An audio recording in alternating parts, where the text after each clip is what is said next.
Hi everyone, and thanks a lot for reaching us today at the demo day of Alberton School Bordeaux for the promotion C24. After 9 months of exciting months, all of students are now ready to present you their demo day project, the result of 9 months of hard work, discoveries of the universe of development and informatic programmation. I want to give a special thanks to our esteemed member of the jury here present in Bordeaux, Denis Labas from Gringot and Clément Carrère from Asobo Studio. Thanks a lot again for your participation this morning. And without further notice, we will keep on and start with the first project of our students. Thanks a lot.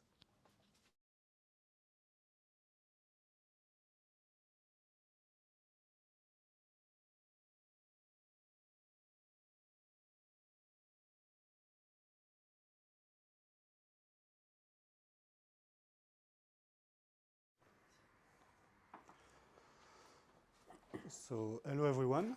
We are Jérémy Souza and Florent Mombec, first year student at Alberton School, and we are here today to present to you our end of the year project, EcoShot VR.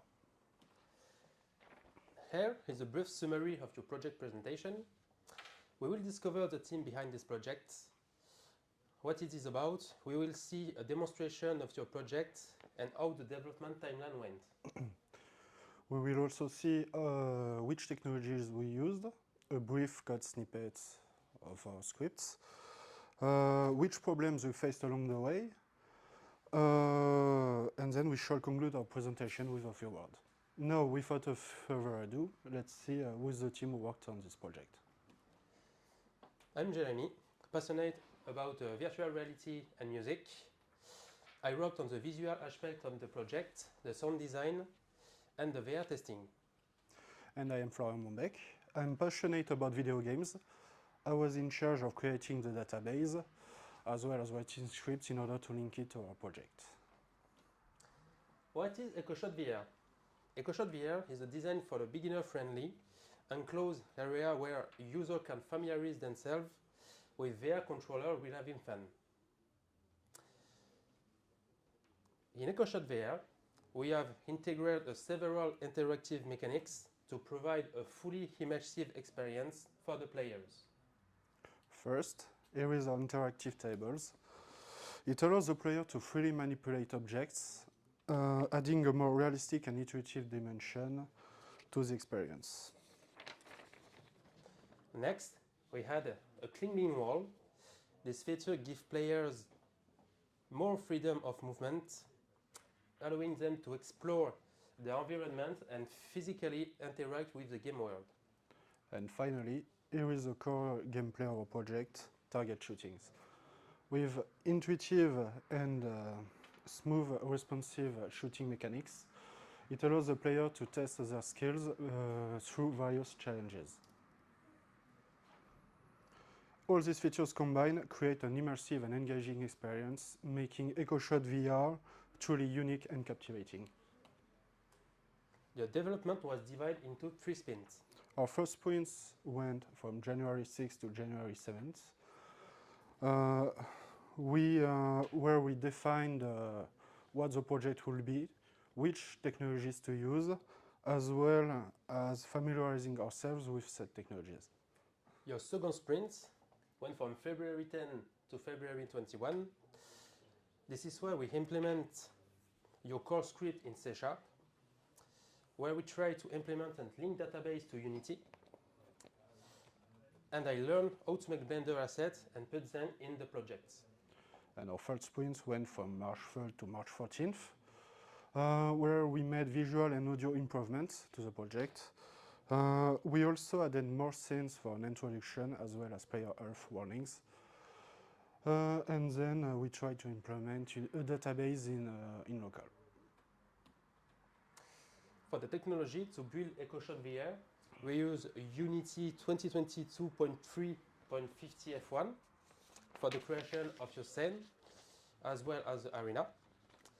Blender for 3D modeling and assets which we implement in the Unity later.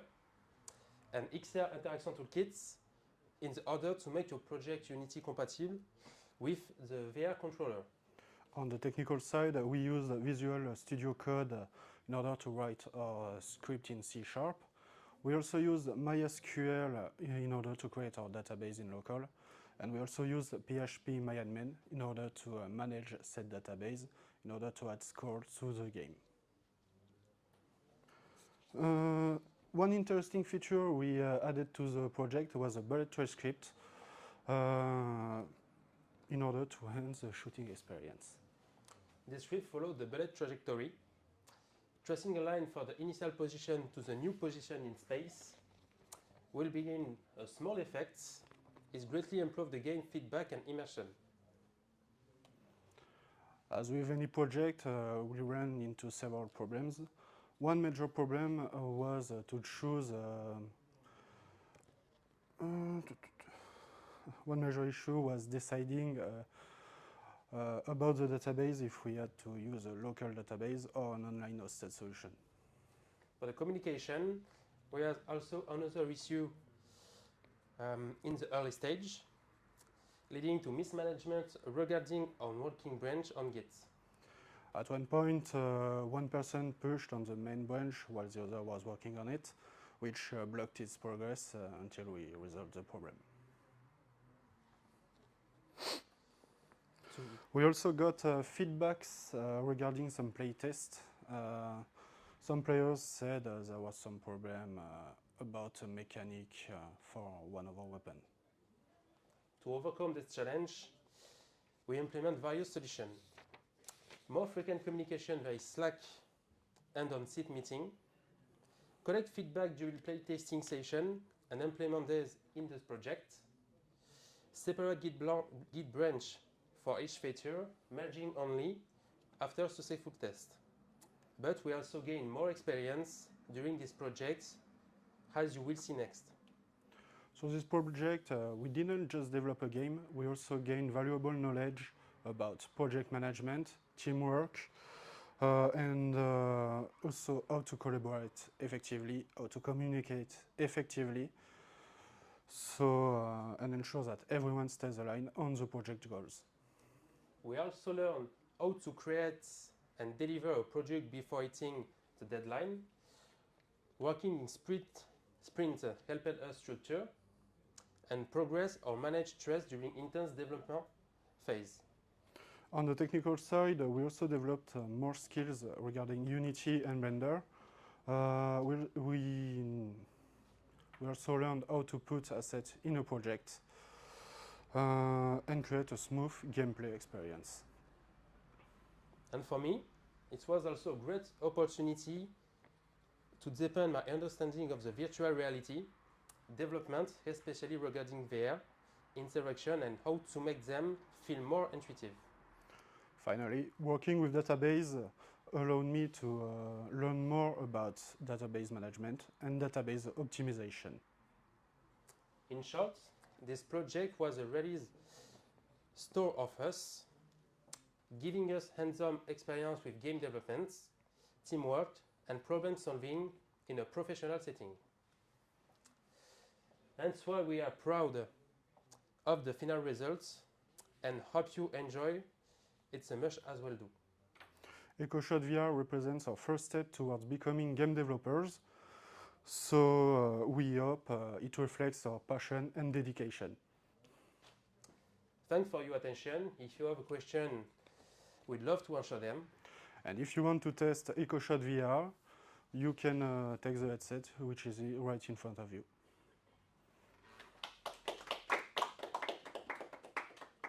Vous proposez, si vous souhaitez, D'essayer directement le jeu. Je laisse vous lever, ça sera sans doute plus simple. On a, On a deux casques si vous souhaitez. on a mis la zone, celui-là est retranscrit en direct et celui-là il est juste à lancer le jeu et la zone se trouve devant vous, bien délimitée déjà. Ouais, vas-y. Il suffit simplement de pointer et de sélectionner EcoShot VR. Oui, avec la manette. Exactement.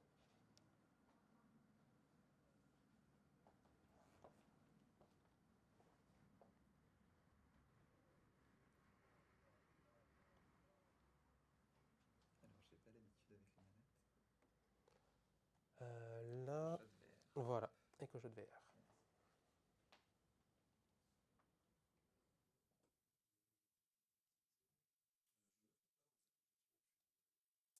Vous voyez une barre devant vous. J'ai dans la barre, je suis dans la bibliothèque d'application. Alors, tout en bas à droite de la barre, il doit y avoir des petites icônes Ouais, ah, parfait, pardon. et avec marqué éco-shot.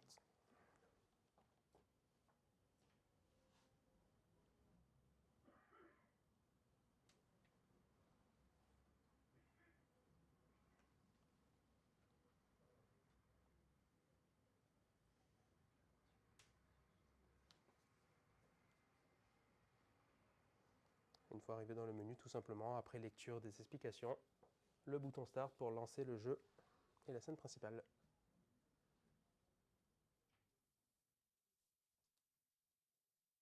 Les objets peuvent être pris directement comme en vrai ou à distance.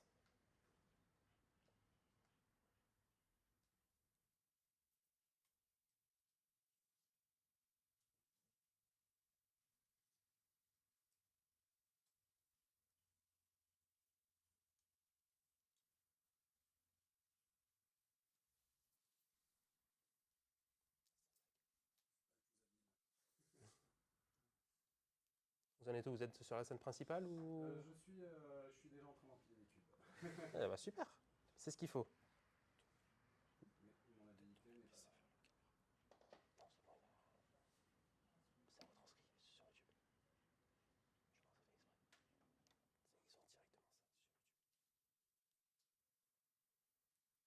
Donc on voit le mur d'escalade, c'est comme en vrai, on vient choper une prise et monter petit à petit.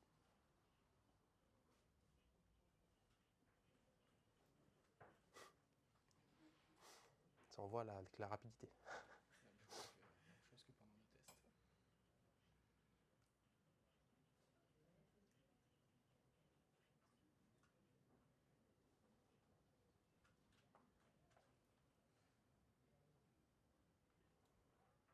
C'est vous qui avez modélisé les armes?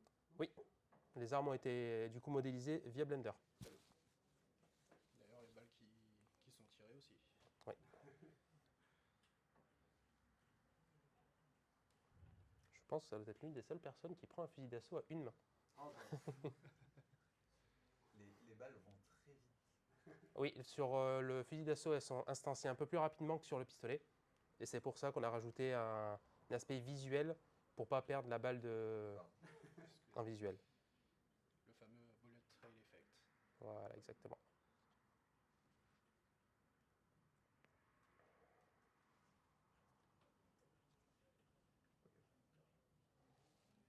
Et donc dans une mise à jour au futur, l'implémentation du score en temps réel sera effectif.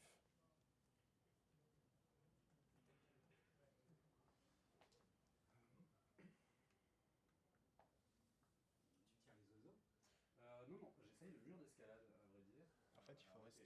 Ah, c'est comme en vrai, voilà.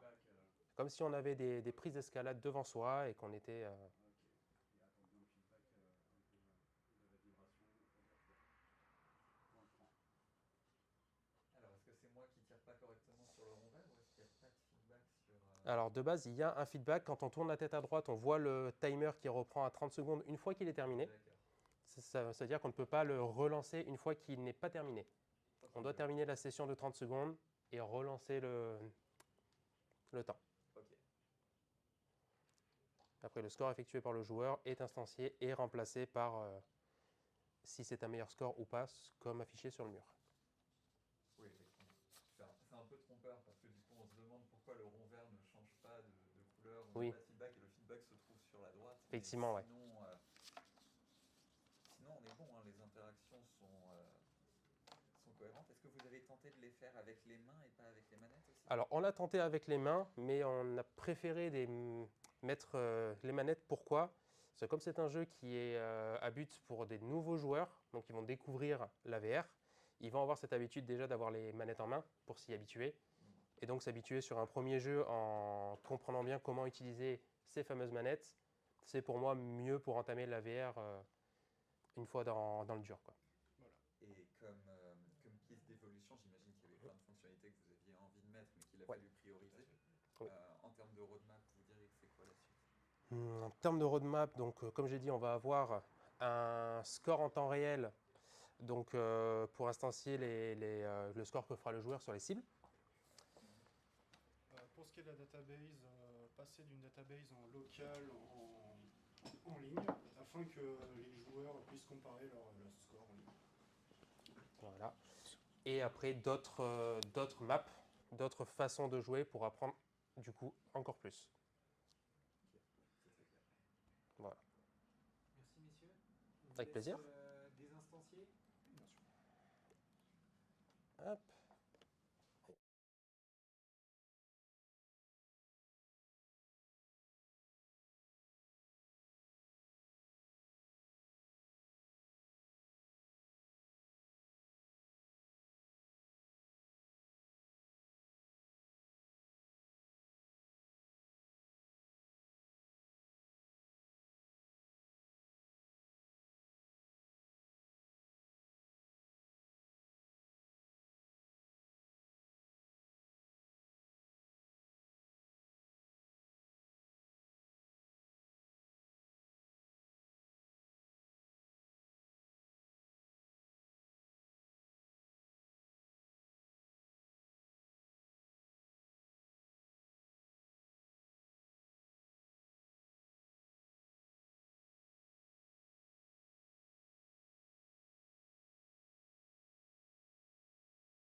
Hello everyone. Today we're gonna present Rubik's Cube, your on-years project made for augmented reality games, made for the MetaQuest 3. So let me introduce your team. Lucas Legrand, who made the AR interaction and the character movement systems. And me, Clément Chaspon, who's made the API with the web interface, the Rubik's Cube initialization with the customization, the API handler requests, and the UI. We also work with folks who made the music for the game. Rubik's Cube is an augmented reality game that transforms a traditional Rubik's Cube in a path-building puzzle. Each face of the cube contains path segments that the player must align through strategic rotation.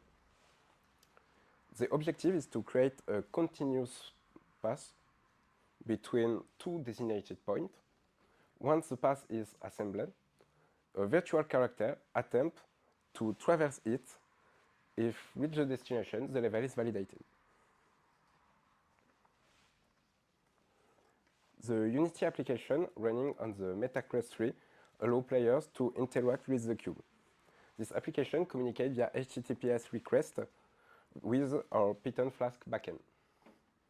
Our technical choices were guided by several considerations.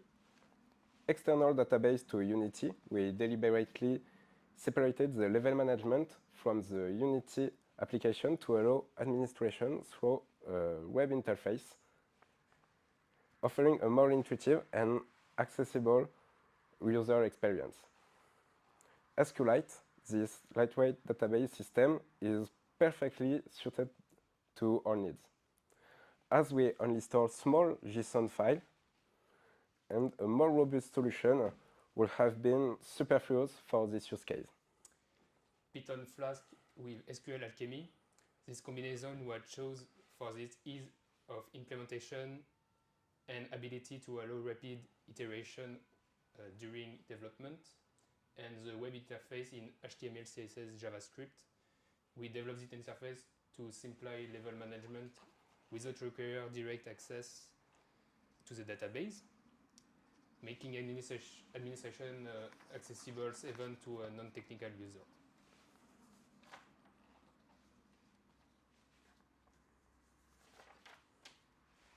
So, We manage our works using Trello, as you can see here.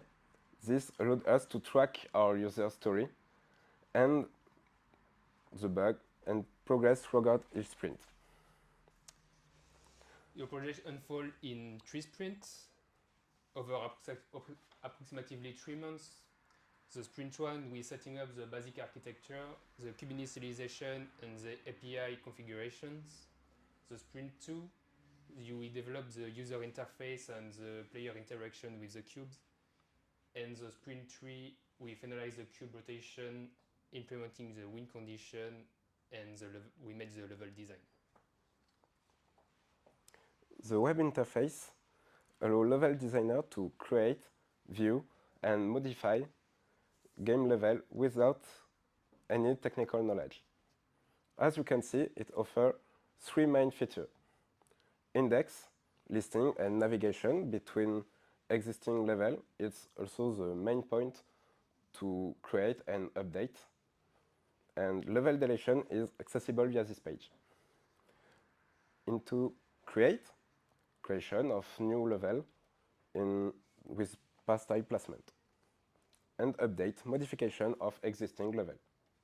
This greatly simplifies the processes of testing and iterating level. So for the cube creation, we're using a systematic approach in C#. The key challenge was to positioning each small cube precisely in the scene. We do that by using triple loops for X, Y, and Z. With that, we calculate each position relative to the center, applying an offset to create a properly spaced grid structure. And once the cube structure is in place, we need to change the exterior face with the path we need. So this code precisely identifies which face are on the exterior of the cube by checking all the cube at the maximum or minimum coordinate in each axis. After that, we apply the texture based on a given value by a 2D array fetched from the API. The major challenge of our project was interaction with the cube in augmented reality. After multiple tests, we opted for a pinch method that offers the best precision. These two functions are the heart of the interaction. Get finger type position retrieves the exact position of the finger and the index finger type in 3D space. Is hand pinching detect when the user pinch their thumb and index finger. When the user pinch near a face of a cube, we can trigger a rotation in the desired direction. It's a demonstration of our MVP in action, and you can also take a MetaQuest in front of you for start testing.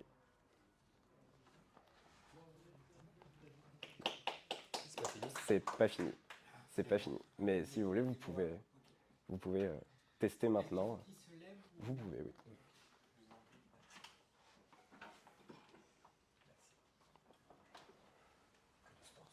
Oui, c'est la session où on demande le plus d'efforts physiques à notre jury.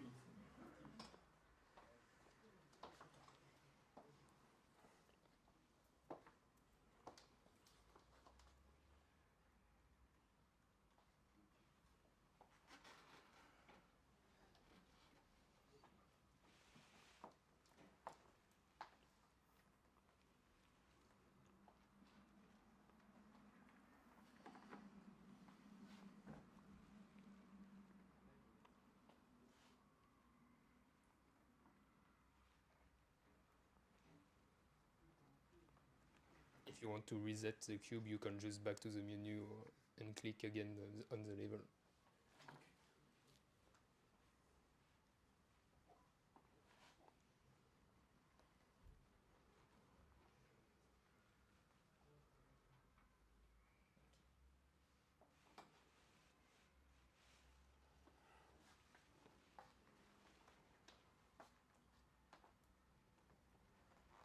The first level is made to be clear in one move if you want to test the On n'est pas les plus malins. Ce qui me fait faire. Aucun des bêta-testeurs, je te rassure. Quelque part, j'espère que... Non, c'est bon, je suis pas streamé parce que j'ai rendu le cube plus compliqué. Non, c'est moi qui m'amuse. C'est pour ça qu'on peut reset le cube. Ouais, je teste plus la physique.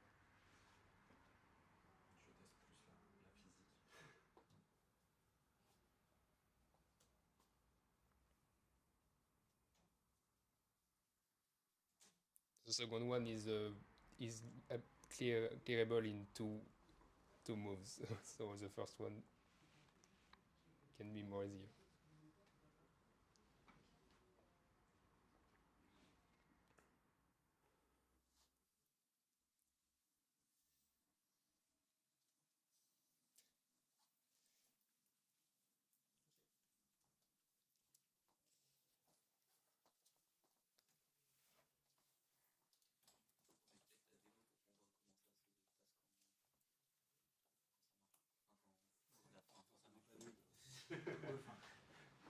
Les concepteurs du jeu vont maintenant te montrer simplement comment gagner au jeu. This is the first level tutorial.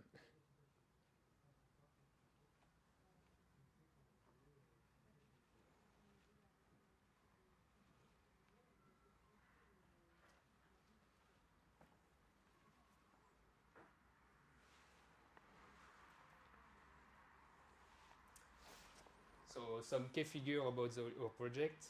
We maintain approximately 70 frames per second.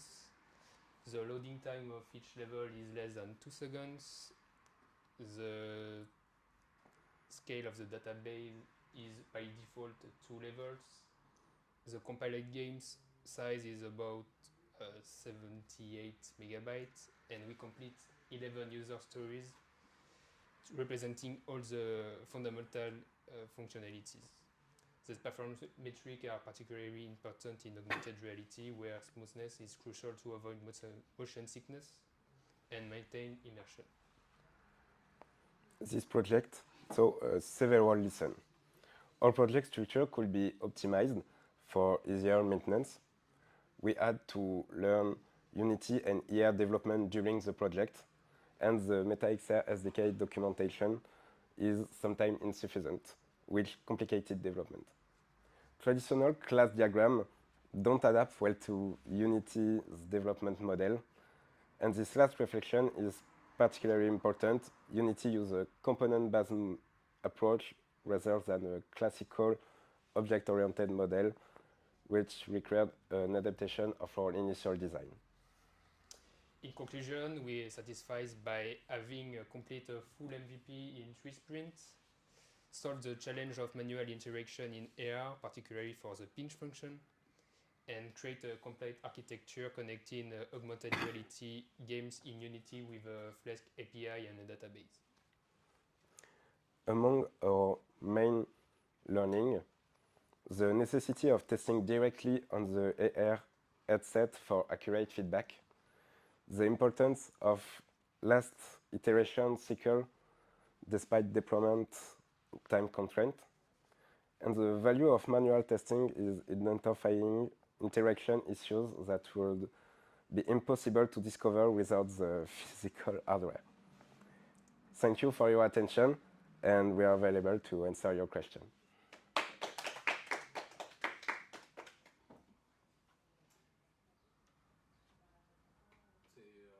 C'est très propre, ça fonctionne, c'est chouette. Est-ce que vous auriez en français ou en anglais? Ouais, comme tu veux. Ça leur rend plus service en français, je trouve. Qu'est-ce que vous aimeriez implémenter ensuite? Qu'est-ce que vous aimeriez améliorer ou quelle est la suite? On pourrait ajouter un système de score avec un système de timing qui fait le score en fonction du temps qu'on passe à compléter le niveau. Globalement... On avait aussi la possibilité de séparer l'utilisation de la main gauche et de la main droite pour que l'une des deux mains serve à modifier le cube et l'autre prenne tout le cube comme parent pour pouvoir le modifier dans sa position dans l'espace. On n'a pas réussi. Pas à ce stade. C'est un bon début. Non, voilà, j'ai trouvé ça vraiment sympa à faire. Ce qui pourrait être intéressant plus tard à la limite, ce serait justement par rapport au pinch gauche-droite où on prend vraiment à la main et on a envie de bouger le cube, plutôt que de faire un clic pour faire tourner une face d'un coup, mais de pouvoir vraiment bouger soi-même la face et qu'elle vienne s'aligner quand on finit de lâcher. Mais d'avoir un petit peu plus de système magnétique dessus en fait, on a envie de prendre la face et de la bouger. Ça éviterait peut-être aussi des déceptions quand parfois on veut tourner le cube dans un sens et finalement on l'a pas bien pris, il tombe dans l'autre sens. Et sinon c'est très chouette. Je vais appuyer un peu ce dernier feedback-là. C'est très complet de manière générale et puis le concept est intéressant. Ça change des remixes plus traditionnels. Sur les interactions par contre, est-ce que vous avez pu faire des user tests et voir comment les personnes prenaient en main le jeu en général et quels étaient les feedbacks qui vous ont été faits? On a fait toute une série de tests avec des collègues justement, on leur a dit faites-nous des retours. Et normalement on a vu qu'il y avait pas mal de problèmes sur les interactions qu'on a réussi à modifier en partie. Au départ on n'avait que quelques mouvements qui fonctionnaient sur des slices précises. On a réussi à, je pense, doubler à un moment donné le nombre de mouvements qu'on a obtenus, mais on avait encore du mal avec la précision nécessaire, parce qu'au départ on était parti sur une autre approche. On voulait le faire avec du grab, justement, pour attraper une partie et la garder. On n'a pas réussi à la mettre en place. À chaque fois, on avait des conflits dans la gestion des mains. Donc du coup, on est parti sur une autre technique de pinch plus précise pour ce qu'on voulait faire.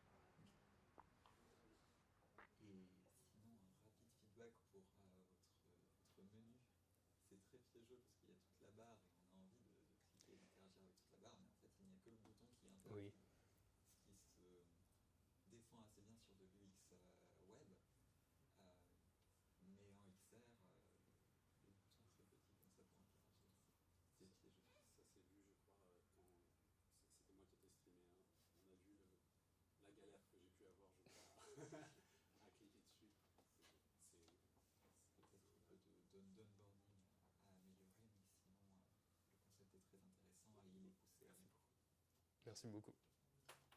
Merci à tous les deux. On vous laisse vous déconnecter les casques.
Hello, I'm Mariama. I'm 20 years old.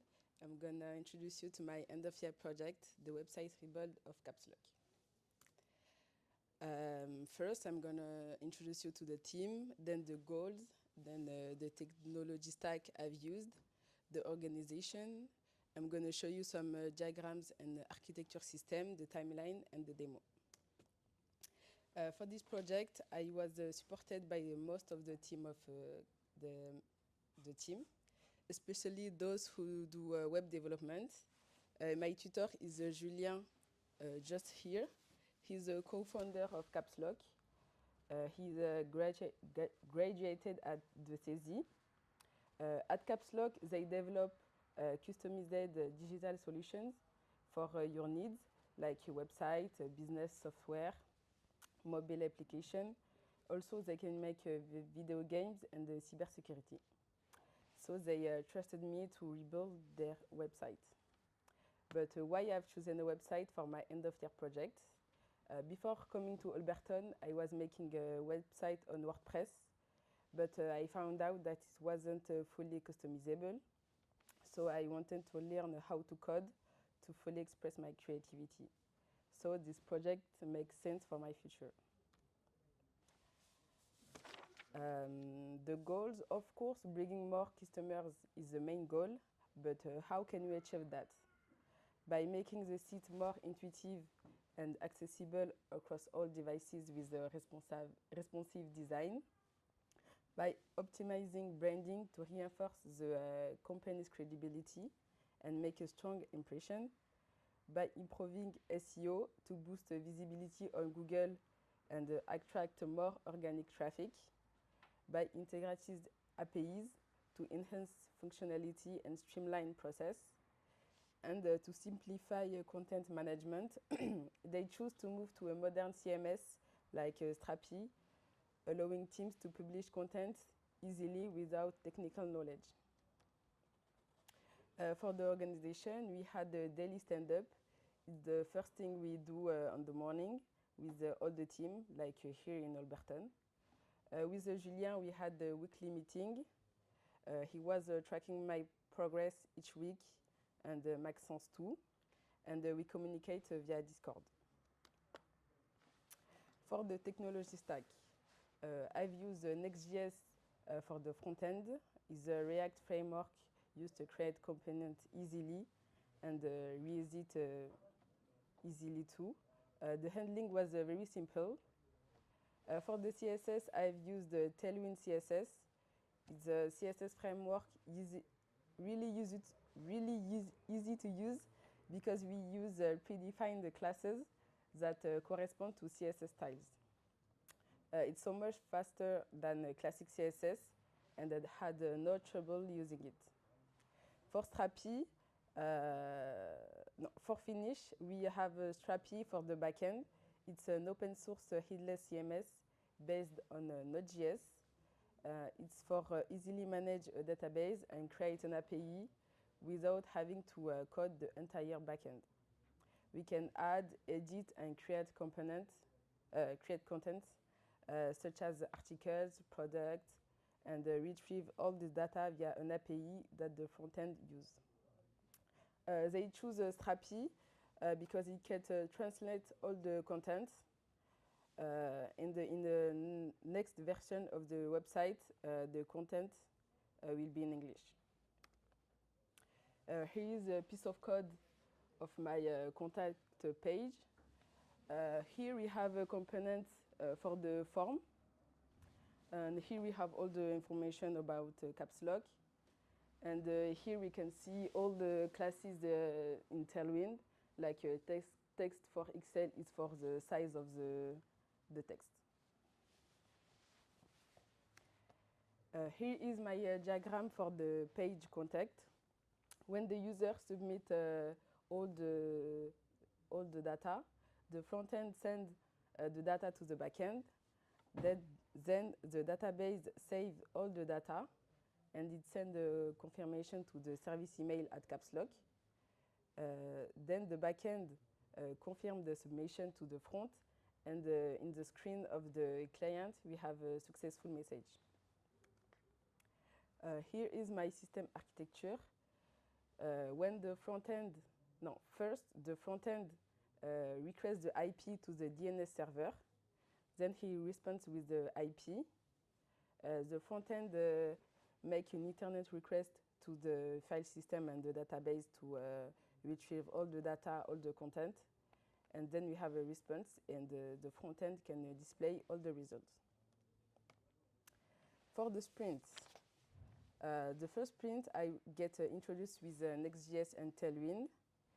I've made the homepage in 1 week with the focus on a clear presentation and a smooth navigation.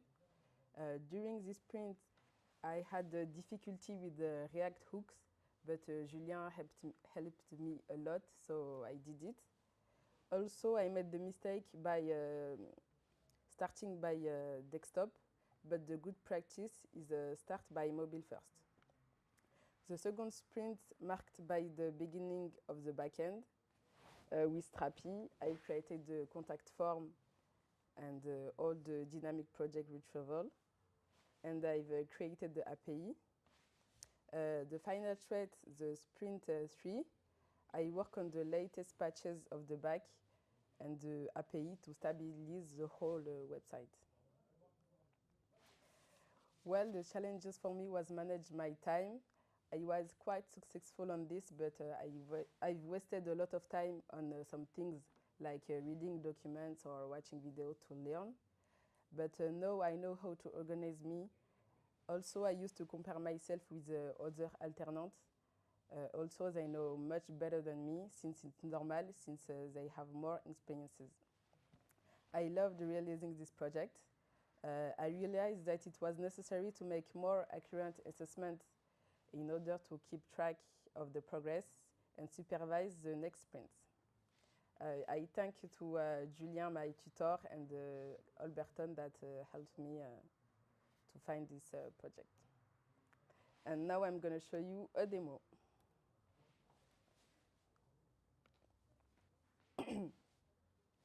Here we have the home page with all the header. This is retrieved dynamically with all the domains and the themes that they do.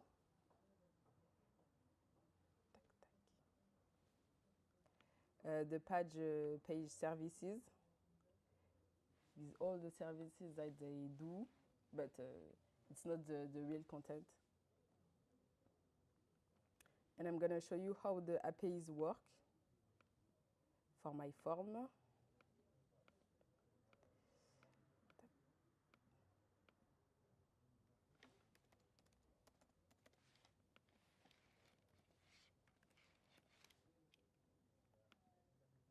Here we have the success message, and then on Strapi I have the entries. Thanks for listening. I'm ready to answer some questions.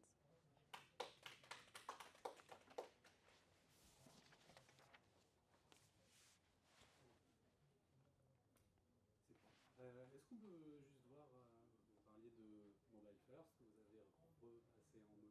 Ouais. Est-ce que vous pouvez juste passer en format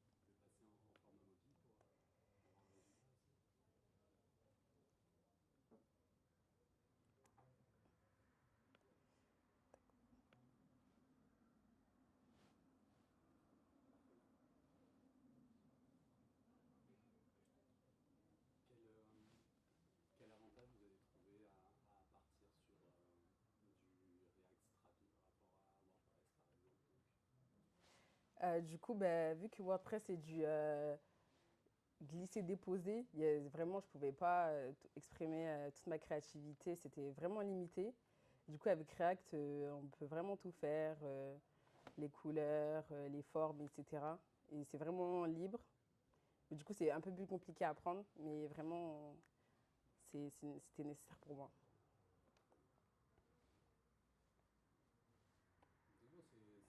C'est propre, vraiment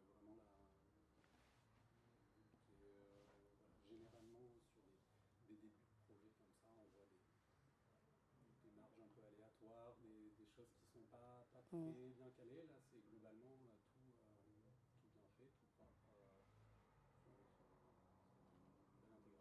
Merci beaucoup. Visuellement, c'est polish. Je me pose la question, tu parlais de référencement. Ouais. Est-ce que tu as pu prendre des métriques ou utiliser des outils pour justement suivre le référencement du site? Pas pour le moment.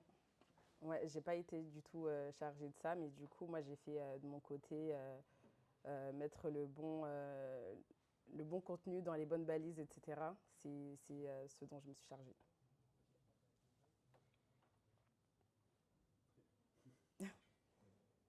Merci beaucoup. Merci à vous.